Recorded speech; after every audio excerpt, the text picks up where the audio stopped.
What's going on, everybody? This is BroncoJuggalo, and today I'm coming to you with another Slashback Saturday. We are doing blood titles. And the title of the movie review has to have the word blood or bled or bleed or something like that in it. I decided to do 1963's Blood Feast.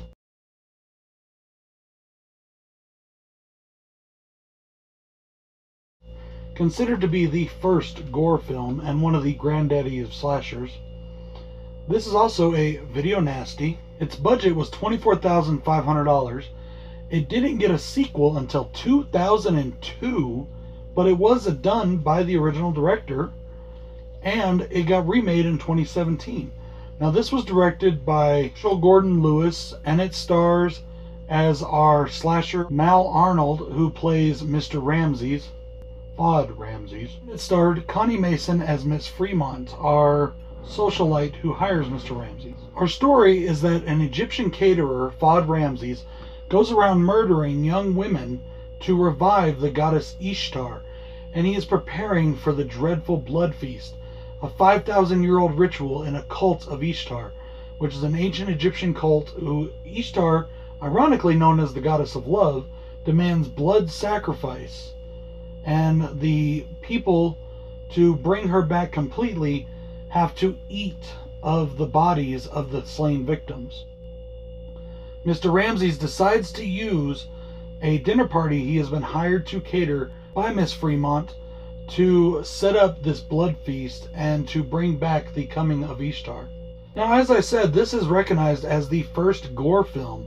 It is very gory, very bloody, really good practical effects. There is a part where they wanted to do this scene where he rips out a woman's tongue, and they wanted it to look super realistic. So what they did is they flew in a sheep's tongue directly from a slaughterhouse, and they actually flew it across the country to where they were filming and used a real sheep's tongue in the movie. And it looks pretty good. It's pretty gross. When they released this movie, to get hype up about it, the producers gave barf bags to audience goers, and they even called in an injunction against the film just to bring the hype up, which it did pretty well, seeing as how the movie made $4 million in the box office. Which, now, that doesn't seem like a lot by today's standards, but you're talking 1963 and a $24,000 budget. I'd say that's a pretty big success. Also, a lot of people kind of refer to this as the granddaddy of the machete killers.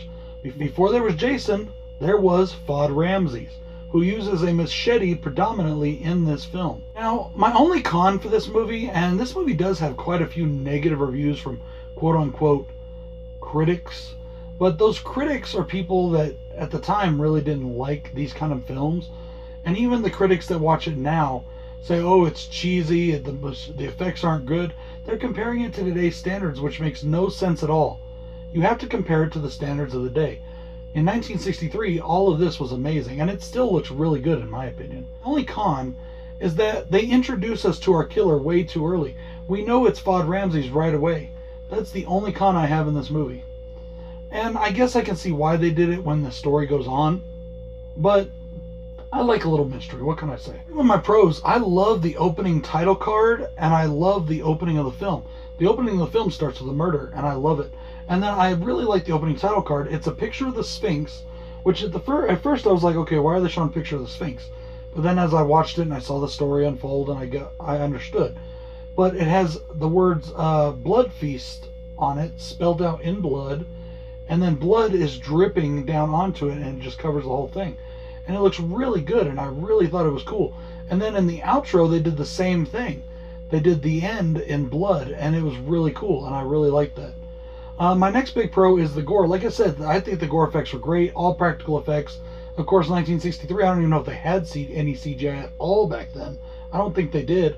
About the closest you're going to get is like a laser flash or something from an old Star Trek episode or something like that, you know. Really nothing.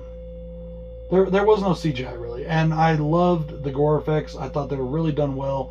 I think that it is very bloody looking. Now, the blood is that bright red, which they used in color back then because so it would show up good on film. And it doesn't look really like blood. It looks like really bright red fake blood. But still, it looks really good in my opinion. I really like the music. They use a lot of that old gothic music that you would hear in like Hammer films or Universal monster movies. And you almost thought Dracula was going to pop around the corner at any second. Or maybe the Mummy, you know. But I did. I liked the music. I thought it was really good for its time. I thought it was really well done. And they used it really well in the film. My final pro is there is one scene that I'm really wanting to know how they did it. It's a really brutal and grotesque scene, actually. Fudd Ramses took one of the girls as prisoner because he actually knocked her out in the middle of the daylight, right in the middle of a crowded neighborhood. So he couldn't obviously kill her right then and there, so he brought her back to his place, and he has her chained to the wall, and he uses a whip to whip her, and you find out that he actually uses the blood that he catches from whipping her to help with the blood sacrifice. Now, what I like about the scene is as soon as he whips, the blood and all appears across her back, and I really want to know how they did that. Did they put a fake back on this girl, and like when he hit her, it like split open and blood would pour out?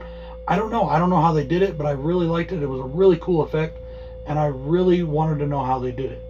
Overall, guys, Blood Feast is, in my opinion, a decent flick for 1963.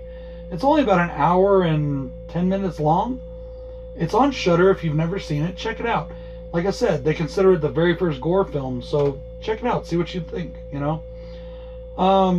That's it for today, guys. I hope you enjoyed this Slashback Saturday. Check out the HORRORman's channel. Check out his Slashback video and all the other people doing the Slashback videos. This is my favorite segment of the week, and I love doing it. You guys have a great day. This is BroncoJuggalo saying peace.